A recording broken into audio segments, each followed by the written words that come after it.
Welcome back. There have been all manner of reforms sought after by different facets of society, women inclusive. But here are a few legal reforms championed by women. That's in 2024, Violence Against Persons Prohibition Act, VAP, championed by Senator Oluremi Tinubu, Nigeria's First Lady now. In 2015, there was the Administration of Criminal Justice Act, ACJA amendment, championed by Honorable Fatima Raji Rasaki, Administration to Constitution, championed by Nkiruka Rasoki. In 2017, there's a Discrimination Against Persons with a Disability Act, Prohibition Act, championed by Honorable Linda Chuba Ikpeazu.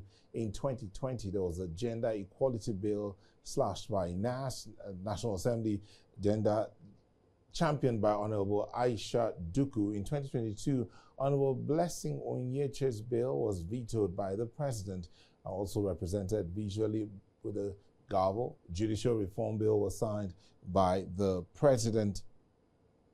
Now, a national gender policy was launched by Minister of Women Affairs. Then there was also in 2024 legal aid amendment pending approval from the National Assembly, also championed by Tolulope Akonde. It's still pending before the National Assembly. But we have here in the studio a gender rights advocate, Ene Ede, who joins us to discuss this further. Mr. Ede, thank you for joining us. It's my pleasure, and thank you for amplifying our voices. The voices need to be heard. But let's bring this down. That report we saw earlier saw women looking at access to justice. Yeah. They're not getting enough of it. But there are those who believe that access to justice would be made easier if there's a bigger representation in the space, in the political space and governance for women. Do you agree with that? Absolutely. Not just bigger representation, but adequate representation. When we talk about adequate representation, many of the tools, many of the frameworks you talked about, very rich. Thank you so much for taking that excursion into history to bring out all that. We are not even talking about the Maputo Protocol and the protocol that was even signed recently as recent as February 2025. So if we have that understanding that Nigeria has signed more empowerment protocols and frameworks than anybody, including the optional protocol, to say, look, we don't have any inhibition, we don't have any barrier to us implementing this or adopting it or domesticating it. The gender policy you talked about, the provision there is 50-50 for all opportunities, appointments, elections. Everything in Nigeria is 50-50. But we have not seen the light, it has not seen the light of the day in terms of implementation. We're talking of 50-50. In the assembly, you have less than 5% in both chambers. But where do we begin? Do you think this bill for reserved seats for women, you think if it passes and the president signs it into law, it will make any difference? Absolutely. That will be the beginning of restorative justice.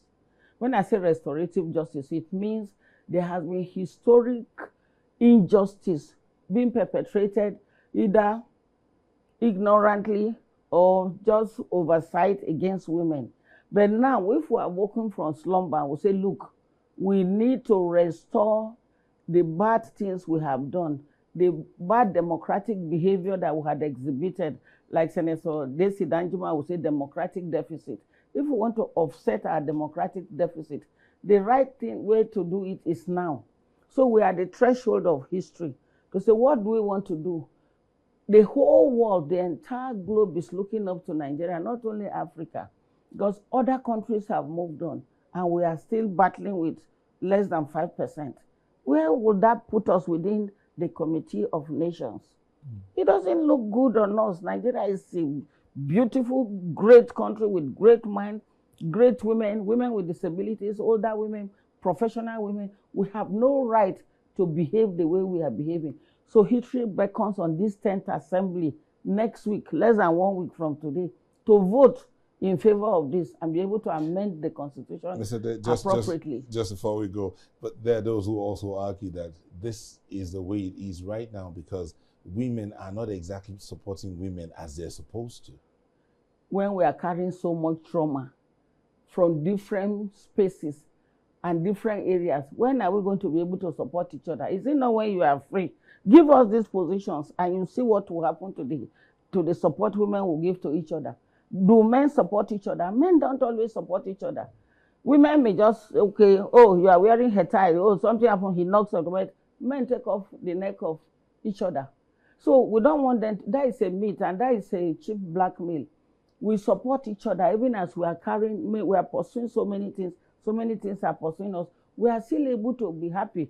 I'm just coming from somewhere with some women, both young and old. We do support each other and we support each other more. So we don't want to be caged into that. We support each other. Men support us. We support men. Women with disabilities support each other. What we want is just to give this opportunity in history because everyone is watching. We can't afford to disappoint ourselves. Nigeria is too beautiful to behave in this way. Thank you so much, Ms. Ene Ede is a gender rights advocate, and she's been speaking with us about this, the pursuit for the reserved seats bill to be passed. Thank you so much. We are grateful to you. Thank you.